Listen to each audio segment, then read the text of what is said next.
வெண்ணெயினை கடையும் மத்தினை எடுத்து உள்ளே வெண்ணெயை தேடும் குழந்தை குருவாயூரப்பனுக்கு சுபமங்கலம். மத்தினுள்ளே வெண்ணெய் காணப்படவில்லை என்று அன்னையிடம் கூறும் குழந்தை தெய்வத்திற்கு சுபமங்கலம். அழகிய நீலமணி வண்ணனுக்கு ஜெயமங்கலம். இடையில் பொன் வெங்குழலை வைத்து நின்றருள்வதற்கு சுபமங்கலம். இடையில் அழகிய மஞ்சள் நிற பட்டாடை அணிந்தருள்வதற்கு சுபமங்கலம்.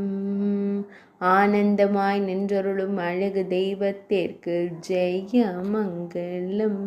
வெண்ணெயை காணாமல் சிறிது வருத்தத்துடன் திருக்காட்சி தந்தருளும் குழந்தை தெய்வத்திற்கு ஜெயமங்கலம். செவ்விதழ்கள் கொண்டு நின்றருளும் அழகு தெய்வத்திற்கு சுபமங்கலம். சுருள் முடியில் மயிர்பீலி வைத்தருளும் கருங்குழல் அழகனுக்கு ஜெயமங்கலம்.